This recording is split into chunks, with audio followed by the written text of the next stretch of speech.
ആതുര സേവനത്തിന്റെ മികച്ച മാതൃക തീർത്തിരിക്കുകയാണ് ഇടുക്കി കുമളി കുടുംബാരോഗ്യ കേന്ദ്രത്തിലെ ഡോക്ടർ ഉൾപ്പെടെയുള്ള 3 വനിതാ ജീവനക്കാർ. കുമളിയിൽ വഴിയരികിൽ ബോധരഹിതനായി കിടന്ന യുവാവിന്റെ ജീവൻ രക്ഷിക്കുന്നതിനു വേണ്ടി അവർ നടത്തിയ പ്രവർത്തനങ്ങൾ മാതൃകാപരമാണ്.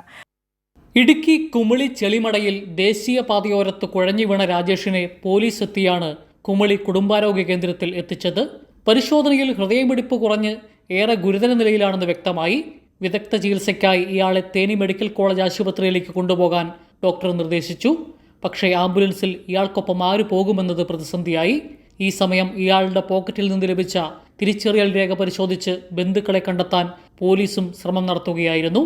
ബന്ധുക്കളെത്താൻ കാത്തിരുന്നാൽ ജീവൻ നഷ്ടമാകുമെന്നതിനാൽ രോഗിക്കൊപ്പം പോകാൻ ഡോക്ടർ കിഷ്വാർ ഫർഹീൻ തീരുമാനിച്ചു.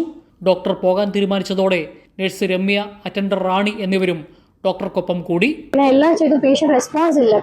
പിന്നെ മെഡിക്കൽ ഓഫീസറെ വിളിച്ച് പറഞ്ഞു. മാഡം പറഞ്ഞത് 108 വിളിച്ചോ അങ്ങനെ പറഞ്ഞു.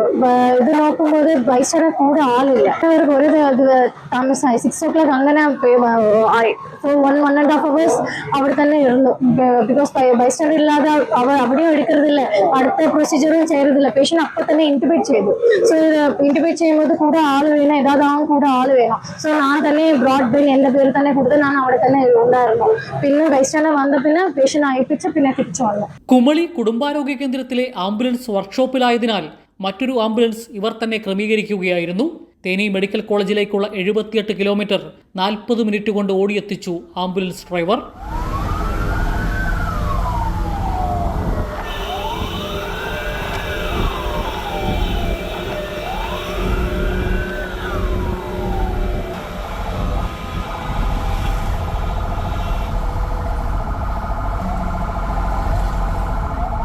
ബൈസ്റ്റാൻഡർ ഇല്ലായിരുന്നു പേഷ്യന്റ്. ബൈസ്റ്റാൻഡർ ഇല്ലാത്തതുകൊണ്ട് ഞാൻ ഇവരോട് പറഞ്ഞു, ബൈസ്റ്റാൻഡർ ഇല്ലാതെ നമ്മൾ ആ പേഷ്യന്റിനെ കൊണ്ട് ഹോസ്പിറ്റലിലേക്ക് പോയി കഴിഞ്ഞാൽ ട്രീറ്റ്മെന്റ് ചിലപ്പം നടക്കാൻ ചാൻസ് കുറവാണ്. അതുകൊണ്ട് എന്ത് ചെയ്യും നേരം ഞാൻ ഇവരോട് പറഞ്ഞു. അപ്പം ഇവിടുത്തെ ഡോക്ടറും 2 നേഴ്സുമാരും നമ്മുടെ കൂടെ വണ്ടി വരികയുണ്ടായി.